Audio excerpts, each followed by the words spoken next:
right, here we go. We should be live. We are. All right.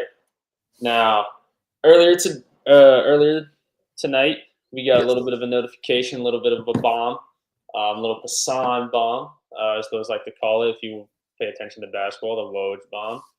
The Padres went ahead and signed Nick Pivetta. Now, he has opt outs after 2026 and 2027.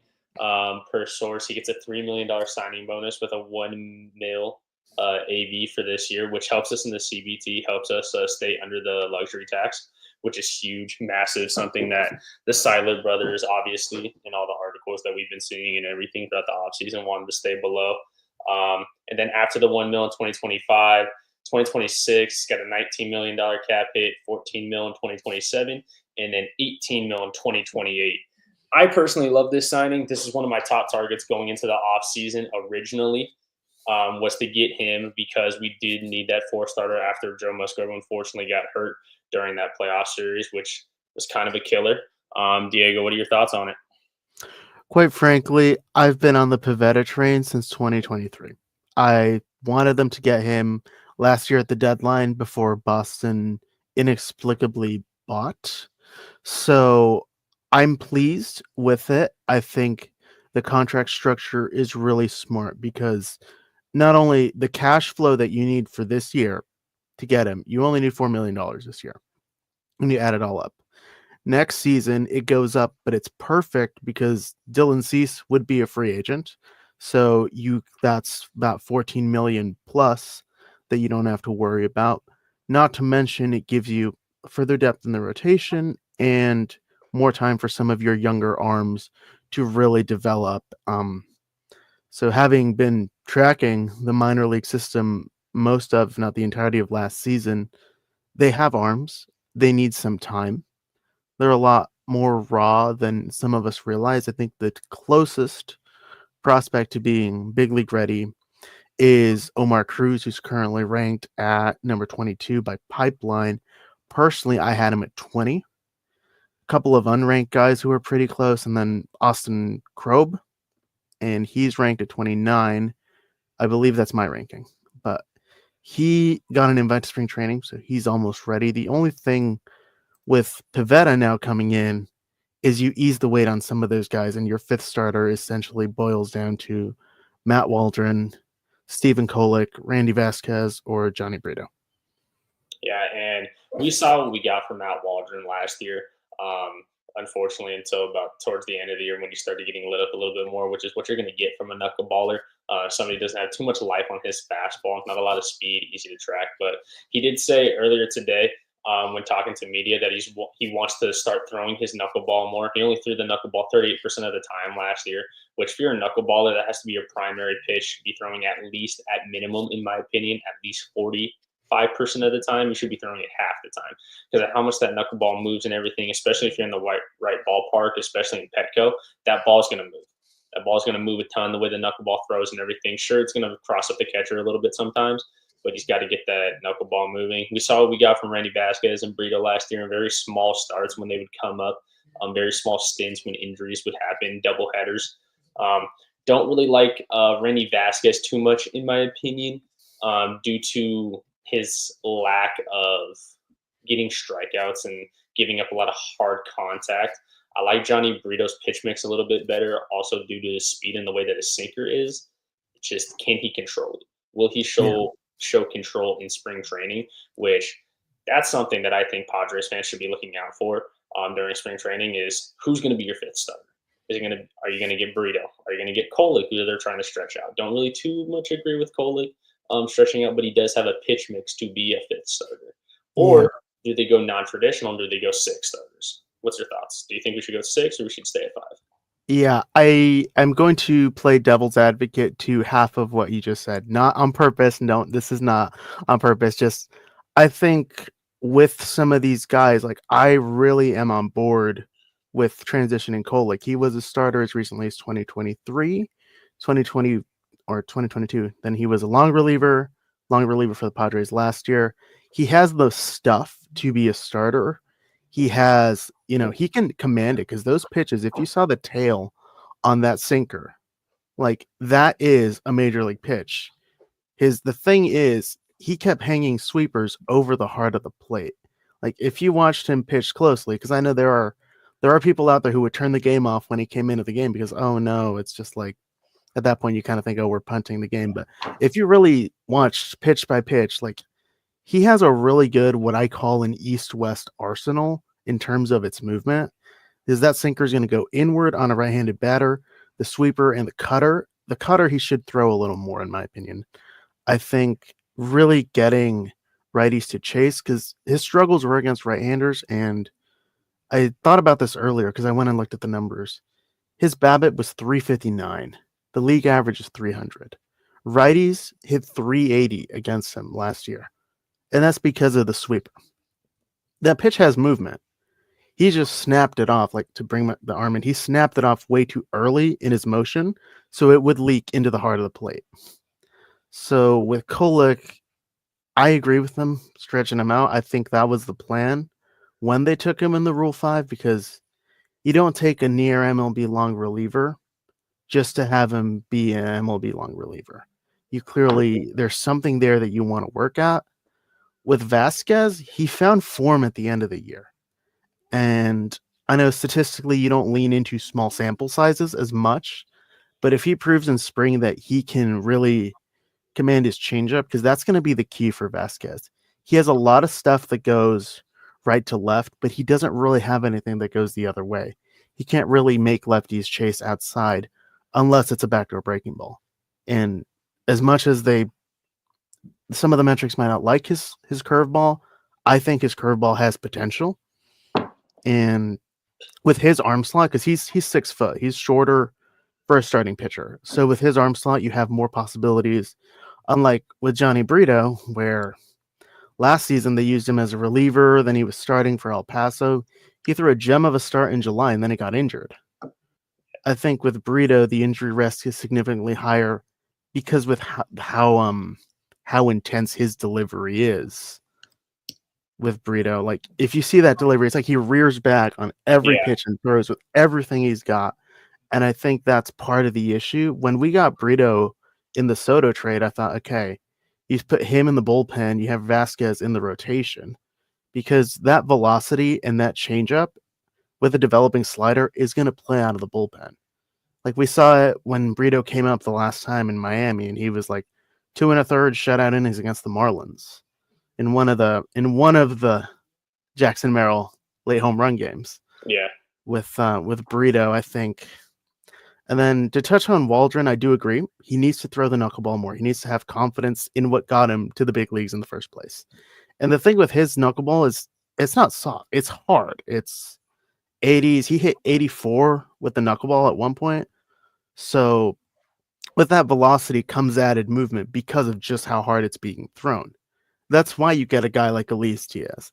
That's why you still have Brett Sullivan on the roster. Both of them are strong defensive catchers. They can track that ball instead of having to rely on Luis Campusano, who is somehow still a work in progress defensively. yeah. And the way that Luis Campusano, obviously, watching him throughout the year, just as the years have gone on, like, you haven't really seen much progress from Campy. You haven't seen much progress from his framing, from his blocking. You haven't seen that, And obviously, framing nowadays doesn't do really too much, because I do believe that they will introduce robo umps, or at least a challenge system, like they did last year in the minor leagues. They had a challenge system for a batter and a pitcher, um, and simply put, Campy, if he wants to be active in this lineup, he's got to be a really good bat.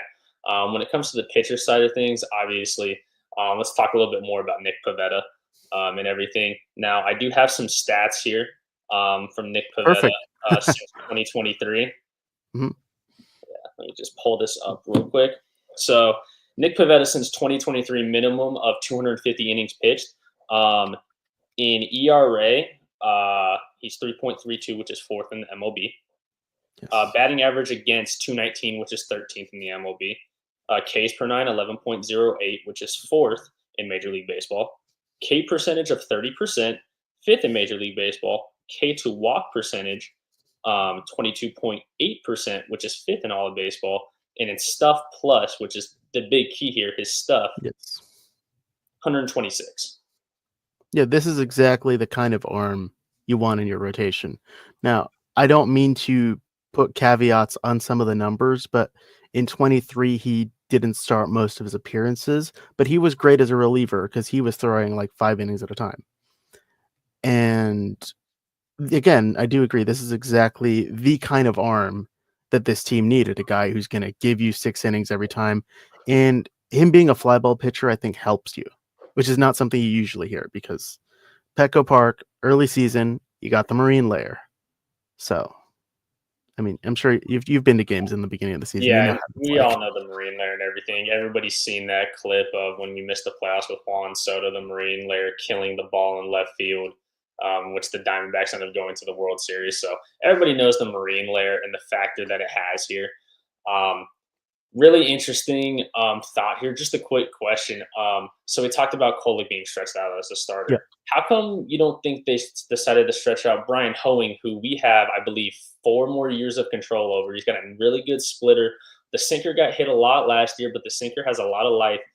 How come you think they didn't stretch him out and they kept him in the bullpen? It's the pitch mix. The sinker, splitter, slider is not going to tunnel as well 3 times through the lineup or twice. That and when he was throwing one time through the order, he was effective. So I think if it's not broke, don't fix it. Just like why they kept Morahone in the bullpen. If it ain't broke, don't fix it. And they understand how his stuff is going to play. So that would be my guess. Again, you know, as a armchair GM, but Yeah, that's just something like me and like some of my friends have discussed, obviously, and other people around the Padres that I talked to yeah, that are Padres fans. We talked about potentially stretching out Brian Hoeing because I really do like his splitter. His splitter plays very similar to Tyler Anderson. Obviously, Tyler Anderson a lefty, Hoeing a righty, but the way that their splitter plays and their off-speed pitches play, you see Tyler Anderson's really effective as a starter because he uses that splitter so much. He's able to get swing and miss. He's able to induce soft contact, which is kind of why I thought that maybe they might stretch out Hoeing a little bit to kind of turn into a Tyler Anderson type, where he throws that off speed a little bit more than he throws the sinker, but also pairs the sinker with it a little bit. yeah, I can definitely see the case for it. It just really like if anyone knows their arms, it's Ruben Niebla, Mike Schilt, and AJ Preller. So I will agree with there was definitely a case for Brian Hoeing to be stretched out for sure. Oh, we got And another we some have join. James Yep. joining us, founder of East Village Times. Welcome in, sir. What's going How on, are you man? doing on this fine evening? Doing well, guys. What are you guys up to? Talking a little Pavetta today? How'd Talking a you little know? bit of Nick Pivetta, talking a little bit. We're gonna add here some theories we might have on what we think the Padres might be doing after this signing. What are your thoughts on the signing, James? It couldn't have came at a better time, honestly, with pitchers and catchers reporting today. I know a lot of fans are still peeved that they didn't spend much money this offseason, so they did. They spent some money. It's well, I guess we'll just have to wait and see how he performs. But you got to be excited to have a legitimate pitcher and a strikeout pitcher at that uh, towards the middle of the rotation. Yeah, absolutely excited to have Nick Pivetta here. Now, couple thoughts. Obviously, now that we see we got Nick Pivetta, we have 4 starters now. We got Yu Darvish, we got Michael King, Dylan Cease. Now adding Nick Pivetta to the mix. Do we think the Padres potentially are still looking to move Dylan Cease? Because obviously we've seen the reports I mean, from anything's possible, right? I mean, we're talking about AJ Preller here. Anything's possible. yeah, anything is possible when it comes to AJ Preller. Any bats that you guys relatively want to see the Padres trade Cease or Suarez for at all? I know Diego's got a couple in mind. Hit him with them. Hit him with them, Diego. Yeah. When it comes to with Cease, the Orioles are a big thing. I wrote about this back in December, I believe, that if they go with the Orioles, a lot of people say Peston Kjerstad might be a bat to consider. I like the fit there in terms of that. I personally, if you trade Cease or Suarez, I think you go the near MLB prospect route. But Yeah, you have to, right? I mean, you have to get immediate returns. This team needs immediate returns. They don't need more AA prospects, AAA prospects. Well, a couple of AAA would be nice, but they need guys that are going to impact the team now. They're built to win now. Cease and King arise on a free agent year. it's about 2025, and it's about getting bats that are productive in the tail end of this lineup right now, right? Absolutely, absolutely, I agree. A low risk bat that I think that we could add that I think could be good to the Padres because he's kind of struggled a little bit. Got drafted during the COVID season out of Arizona Hmm. State. Really good power bat. I know where you're going with this. From Detroit. It seems like Detroit's kind of done with him. So, what do you guys think about potentially adding him? James, you want to go, or do you want me to take the lead Name him. here? Name him. We're talking about Torkelson, right? All right. With Torkelson, I like the idea on paper. There's just one issue, and I was reading this earlier. Okay. Like there is a couple of Tigers reporters who are talking about how they have a new facility in their spring training with all the bat tracking and everything. He flat out refuses to use it. He refuses the Yeah, tools to make his game get better. that's strange in So this day and age, That's right? really strange. That's Yeah, I really mean, strange. Yeah, I mean, we're not talking about a 35, 40-year-old veteran here. We're talking about someone who should be well versed in the metaverse and getting ready to get better using any someone who analytics. needs it. Someone who He needs needs it. it. Yeah, that's a big red flag. But I'm sure the Padres can do their due diligence and talk to him, and he's not lighting the world on fire. So maybe it is time for him to use some analytics. I think it's definitely some time for Torkelson to see some analytics, which was a big part of Victor Rodriguez last year when it came to the Padres and their hitting. We saw how drastically they improved from the year previous under Bob Melvin and the hitting coach previously. So analytics, I think, is a big part of improving your game.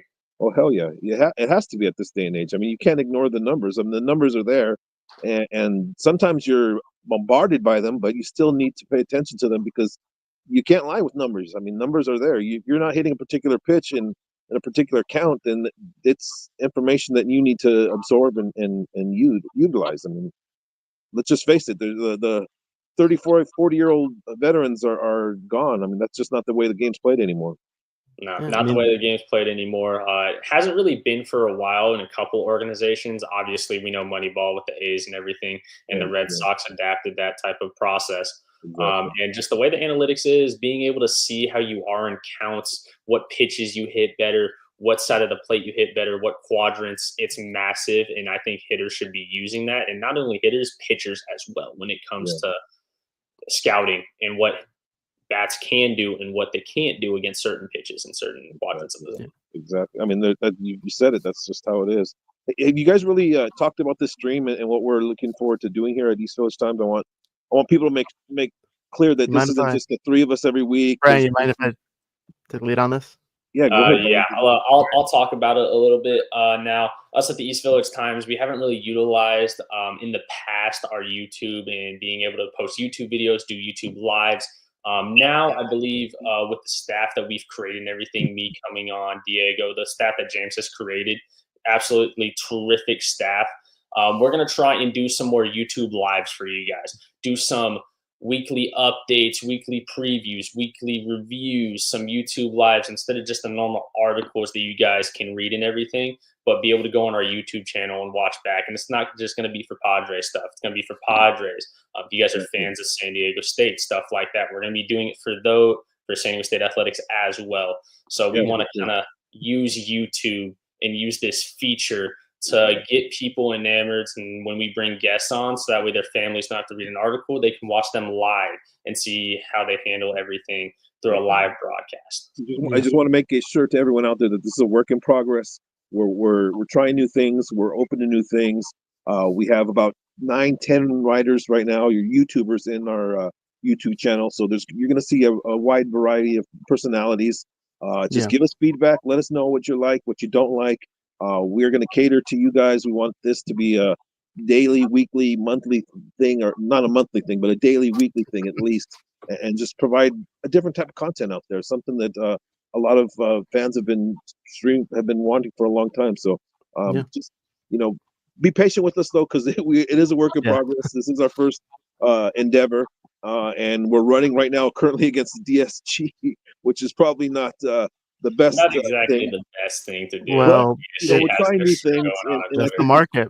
Yeah, and I think Matt has supported us and is fully aware of what we're trying to do. So it's just about getting more content out there to Padre fans, and that's what we all love, right? I mean, we all love Padre news, Padre information. So the more you can get, the better. Agreed. And if you're a Padre fan who, you love watching your Padres, but you want to find out, who is that next generation of Padres, you came to the right place Yeah, because we cover the Padres minor league system every single day. yeah, Every game, you wanna read about it, you want to know what happened, we got you. Top 30 prospects, we've got you. yeah, The Padres East Village Times Padres EVT podcast has got you covered for on that sure. end as well.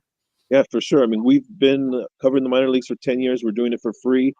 We have writers in each affiliates. I've secured two or three new writers in Fort Wayne and in San Antonio this year that are going to be in the stadium almost every game, all the home games. Going to be interviewing the prospects. Going to be right there, front lines, giving you all the information you need to know about the up and coming players.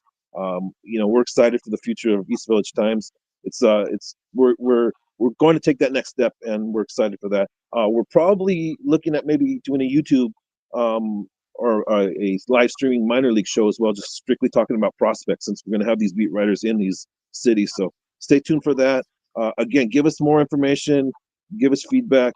We're here for you. We want to be here for you and make this a fun show to see. So let's get back to news. I had to throw that little plug out there and explain things Don't blame to me. people. Don't blame me at Absolutely all. love it. Absolutely love it, James. I don't know about you guys, but I just got hyped. I just got Yeah, hyped for all the yes, news that we are going as to you be should. getting, all the Padres news, because if you're a Padres fan and you want all the news, come to the East Village Times. There's other articles, San Diego Union Tribune. We're going to try and make sure that we get as much news out there as possible for you guys. All these prospect previews that some of you might not know, some underrated prospects that aren't on the top 100 list that people aren't talking. exactly. And understand that the Padres are just one division of who we are. I mean, we cover San Diego sports thoroughly. We're the only San Diego media that's traveled with the football team the last 2 years on the road, the only one that's including the UT. We're at a lot of road games for the basketball team. We were getting baseball coverage. We're getting softball coverage for San Diego State Aztecs.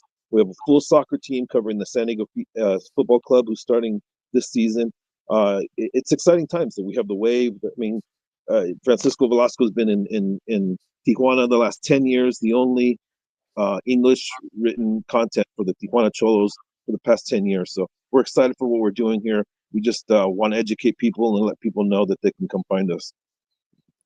Now, to kind of sidetrack a little bit, while we were doing this live and setting up the live, Alex Bregman Oh, is wow. going to the Red Sox. What are your guys' thoughts? James, I'll let you lead off on this. I saw your reaction right Yeah. away.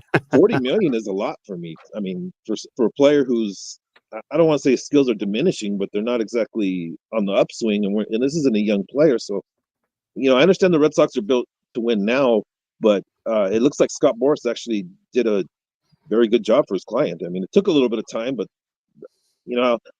I think he would have wanted more years. But you've got to love 40 million a year. I mean, that's a steal. Yeah, Yep. absolutely is. There's And a saying. we got some Sorry. numbers here about other suitors in the Alex Bregman sweepstakes. The Was Tigers. it the Blue Jays? Was it the Blue Jays? Yeah, So the Cubs offered 4 years for 120 million. Mm. That was one of the suitors, and okay. the big one, the Tigers offered Alex Bregman 6 years, 171.5 mil with an opt out after 2026.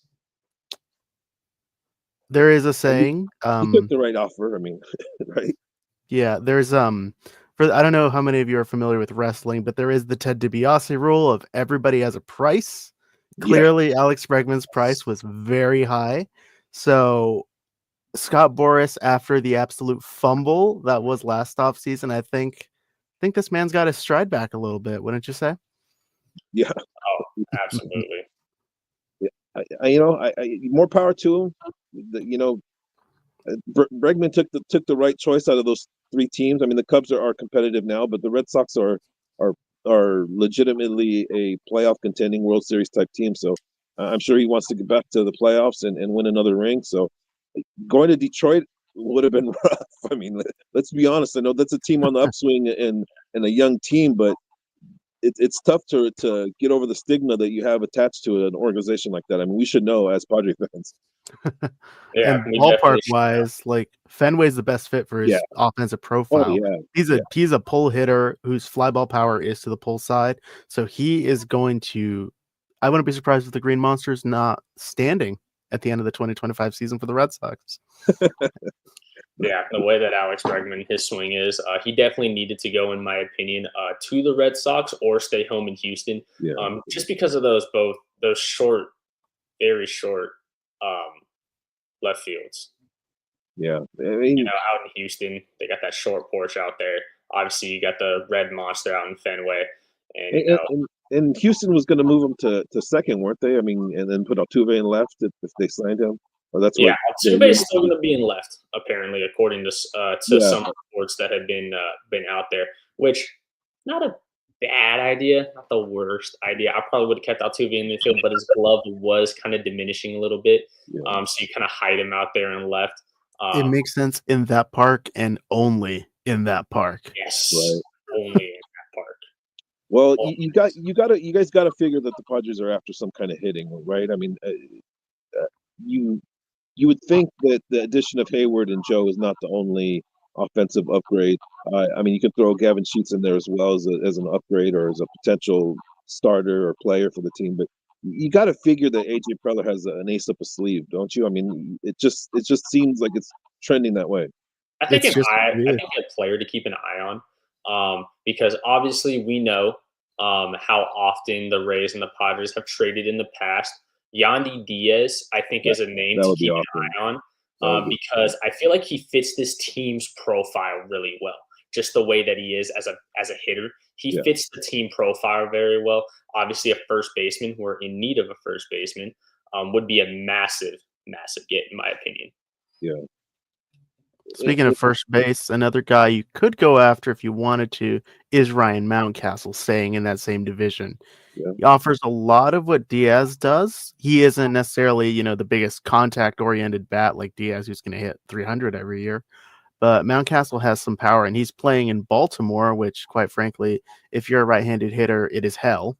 Yeah. So there's going to be something, and Preller works mysteriously, and it could be a huge name that none of us have even, or anybody's even thought of, or a crazy trade that anybody's even considered. So I've learned that over the years to just not even think about things are going a certain way. I mean, we write about what we think is going to happen, and he's proven us wrong so many times. But it is what it is. It's exciting. The Pivetta edition today was nice for the team. Was nice for the fan base. As hitters report, I do suspect that we will see another edition or two, whether it's another dumpster dive or a quality addition. Yeah, I'd be very curious to see if maybe the Padres, instead of trading Suarez for Kierstad, trade Suarez for Mountcastle. So I do think Ryan Mountcastle does fit the profile of a Petco Park right-handed hitter. So it'd be very interesting to see. Those two teams have been mentioned to each other, so where there's smoke, there's fire. They definitely have negotiated to some aspect. So we'll have to wait and see. I think even trading Dylan Cease isn't off the table completely at this point. If he gets the right offer and package of players in return, he will most certainly do it. And he's gonna use his leverage against other teams too. So it could get interesting towards the end of spring. Especially if some of these guys step up like Vasquez and Brito or Waldron and force the Padres' hands into thinking that maybe they can trade one of the pitchers. So absolutely it's possible. And obviously, Preller's hand isn't forced to trade Dylan Cease here. Like a lot of people have to realize that he doesn't have to trade Dylan Cease. If he wants to keep him, and we have 4 starters until we figure out our 5th of Yu Darvish, Michael King, Dylan Cease, Nick Pivetta. AJ Preller is going to go into the regular season smiling. He's not going to be like, oh, I have to trade Dylan Cease. This wasn't last year with Juan Soto where he was forced to trade Soto, where he had to make a deal. So he's not going to go down to a low price for Dylan Cease. He's going to stick at his price. And if nobody reaches it, oh, well, we'll just keep him for ourselves. If you saw the reports of what he was asking the Cubs for, Matt Shaw and more, we're talking one top 100 prospect and then someone in another team's top 15 at the very least. The The talks dirt. with Baltimore talked about Samuel Basallo. Like Yeah. he knows. I think he learned from the trade for Mike Clevenger, and we've seen a very different AJ Preller since then. Because if we really want to look back at every move he's made, there's not really many, if at all, that you could say are considered an overpay. The man's thinking 3 or 4 steps ahead of all of us. I mean, he even realizes if this team starts out slowly and doesn't compete, and it comes July, the Padres are going to be able to get the house for Arise and Cease and even King if they want to go that route. So, that's not exactly a positive thing to think about at this point. But restocking towards 2027 with a lot of relevant players uh, could be, you know, again, he just thinks ahead of himself. He has different avenues to go down. The Pivetta signing might not even have taken place. He just might have waken up today and said, "Yeah, I'll give him his 55 million he wants, and let's do it." And anything is possible with AJ. We talked when I believe it was either Kyle Glazer or Sam Dykstra when they came on the EVT podcast. They said that Preller has this belief that he can outscout other GMs, Yeah, and most of the time he's right. And is. quite frankly, Absolutely is we right. see it every single time. We saw it in the deal for Luis Arise. How did that work out? Right. I mean, look at what the Shields trade. I mean, he's like, "Yeah, I'll take that Tatis guy you guys got at the DSL too, or just to even out the deal." I mean, It's everyone also was just talking about. looking at what other organizations think about our prospects. Like, we don't have that many top 100 prospects. We have just Solis and DeVries, which those two generational prospects. But when you look around the MLB and what people have been talking about, what other writers have been talking about, other organizations love our mid-tier prospects and think they Right. have the possibility to be high-tier prospects. And that Right. just shows the type of value and how great of a scout AJ Preller truly is when it comes to the draft, international signing period. He's And, really and not Amateur just free that. agency. For Some of these and guys, he's skillful. I mean, and not just that, he knows how to evaluate his own talent. I mean, where's Hudson Potts at right now? Where's Jason Rosario at right now? Where's Michelle Baez at right now? I mean, these were guys who were really highly loved by other teams. They got a decent return for Rosario and Potts, and he knows what he's doing. He knows how to evaluate talent, especially young ball players. So even Blake Hunt that we traded to the Tampa Bay Rays. Blake Hunt Here's coming up before he Francisco made that Mejia. trade, Where's everybody was Francisco loving Mejia? him. And then he makes the trade, and all of a sudden you haven't heard of Blake Hunt in a while. I still say you hit a sore spot with me. I still say Blake Hunt is going to have a better major league career than Luis Campusano when it's all said and done. Where's Francisco Mejia? How'd he turn out? Francisco Mejia, another top catching prospect. Where's Mejia, Luis Patino? No disrespect to him, but how's he done? he's in Peoria. Yeah, he's in Peoria right now. Let's see if he can learn how to He's been through the control washing machine. his pitches. Yeah, and he's had some bad trades, and just like every GM does, especially when you make the amount of trades that he does. I mean, it's just natural. So sometimes prospects emerge, and it is what it is. But all in all, he's done a great job with this franchise, and I would say that to his face, even though I have been critical at times. Yeah. It's very fair to be very critical of GMs. We do it everywhere in every single sport, not even just baseball. If you're a basketball fan, football fan, soccer, don't really know how that avenue goes. But you're going to be critical of your sports teams, of your general managers. But at the end of the day, if you're a Padres fan and you look at the framework that AJ Preller has done since he's got here, he's been an absolute top 10 GM in the game. Imagine He's saying that energized 5 his years fan ago. base. He brought energy to the fans that was never here before. I mean, it just was not, and that's a good thing. I mean, Petco Park is filled for a reason. The team is full of entertaining players. Win or lose, they entertain you.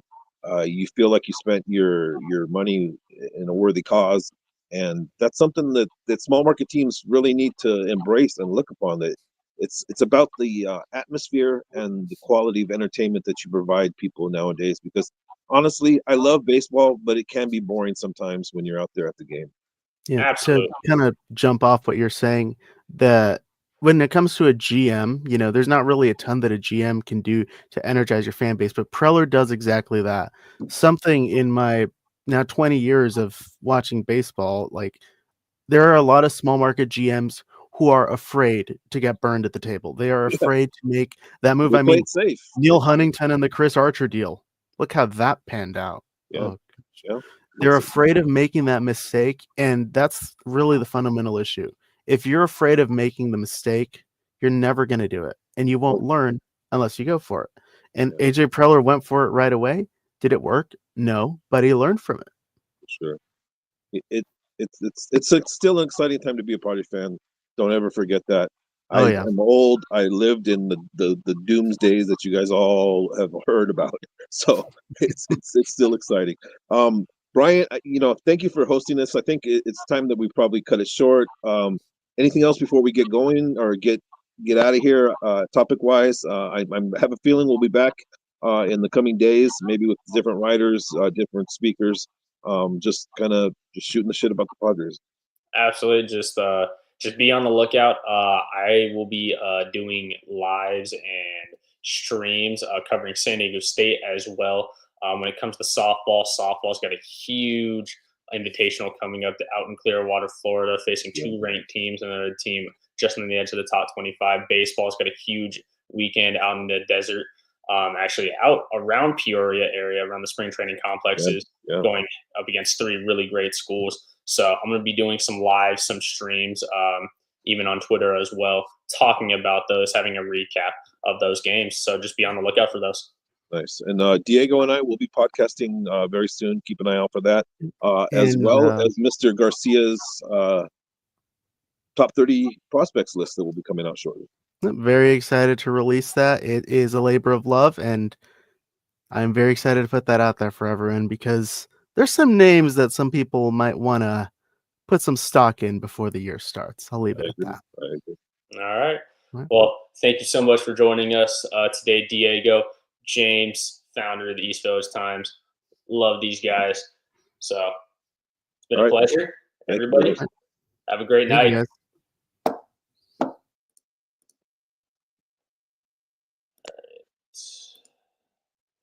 Stream is ended.